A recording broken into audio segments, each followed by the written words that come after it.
এর দ্বারা আমরা দেখব কিভাবে ডাটা শিটকে ফ্রিজ করে ব্যবহার করা যায়।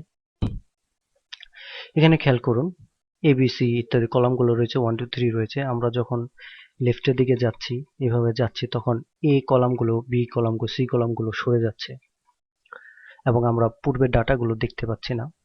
একইভাবে যদি আমরা এই স্ক্রলের মাধ্যমে এদিকে যাই তাহলে কিন্তু দেখতে পাচ্ছি না। কিন্তু এমন যদি হয় আমরা ডান দিকে যাব, আমরা এখানে একটি ফ্রিজ পয়েন্ট তৈরি করব। আমরা ডান দিকে যাব কিন্তু জি এফ এ থেকে জি পর্যন্ত দেখা যাবে আর বাকিগুলো শুধু মুভ করবে। এটা আমরা যে কোনো জায়গায় ফ্রিজ তৈরি করতে পারি। সেই ফ্রিজ তৈরি করার জন্য আমরা যে কলামের জায়গায় ফ্রিজ তৈরি করব সে জায়গায় ক্লিক করব, তারপরে ভিউতে ক্লিক করে এখানে রয়েছে ফ্রিজ প্যানস, এই ফ্রিজ প্যানসে ক্লিক করে ফ্রিজ প্যানে ক্লিক করব, ফলে এখানে একটি লম্বা দাগ চলে এসেছে দেখতে পাচ্ছেন। এখন দেখুন মজা, আমরা যখন এখন লেফটে যাব অর্থাৎ রাইটে যাব, সরি, তখন আমরা দেখতে পাচ্ছেন আমাদের কিন্তু এ বি সি ডি গুলো চেঞ্জ হচ্ছে না, আমাদের পরে G H I J K এগুলো কিন্তু চেঞ্জ হচ্ছে। আমরা একইভাবে যখন এদিকে আসবো তখন কিন্তু ওইগুলো চেঞ্জ হচ্ছে না। তো এটা চমৎকার একটা ফিচার, আমরা যে কোনো জায়গায় এরকম একটা ফ্রিজ তৈরি করে ফেলতে পারি। আর ফ্রিজ বাতিল করার জন্য আমরা ক্লিক করে ফ্রিজে ক্লিক করে আনফ্রিজ করতে পারি। এভাবে আমরা যে কোনো জায়গায় ফ্রিজ তৈরি করতে পারি।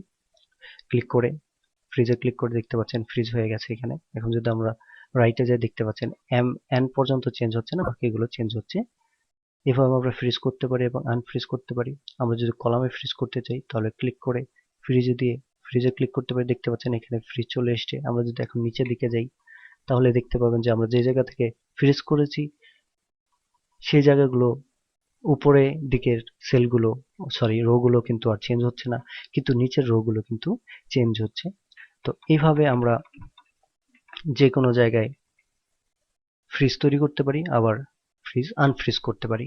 তো এইভাবে আমরা যে কলামের জায়গায় ফ্রিজ তৈরি করতে চাই সেই কলামটি সিলেক্ট করে ফ্রিজ প্যানসে ক্লিক করলে সে জায়গায় ফ্রিজ হয়ে যাবে। আবার যখন আমরা যে কলামে ফ্রিজ করতে চাই, সরি, সেই রোতে ফ্রিজ করতে চাই সেই রোটি সিলেক্ট করে ফ্রিজ প্যানসে ক্লিক করলে ফ্রিজ হয়ে যাবে। তো এভাবে আমরা ফ্রিজ ইউজ করতে পারি। অথবা আমরা অন্যভাবে ইউজ করতে পারি, যে কোনো সেলে ক্লিক করে এখানে রয়েছে ফ্রিজ টপ রো, এখানে টপ রো অর্থাৎ টপের যে রোটা রয়েছে সেই রোতে ফ্রিজ হয়ে গেছে, তো 1 নম্বরের ফ্রিজ হয়ে গিয়েছে। এখন দেখতে পারবেন যে 1 ছাড়া আর বাকিগুলোই উপরে উঠবে, কারণ আমরা টপে ফ্রিজ করেছি। একইভাবে আমরা যে কোনো কলামে ক্লিক করে যদি আমরা দেই ফ্রিজ ফার্স্ট কলাম, তাহলে ফার্স্ট কলাম ফ্রিজ হয়ে যাবে। অর্থাৎ এখন আমাদের ফ্রিজ হয়েছে ফার্স্ট রো এবং ফার্স্ট কলাম। আমরা যদি ডানে যাই দেখতে পাচ্ছেন এ ছাড়া বাকিগুলো চেঞ্জ হচ্ছে। আবার যদি নিচের দিকে আসি তাহলে দেখতে পারবেন যে এগুলো চেঞ্জ হচ্ছে। তো এভাবে আমরা আমাদের ডকুমেন্টে ফ্রিজ ব্যবহার করতে পারি। আর ফ্রিজ বাতিল করতে হলে আমরা আনফ্রিজ প্যানে ক্লিক করতে পারি।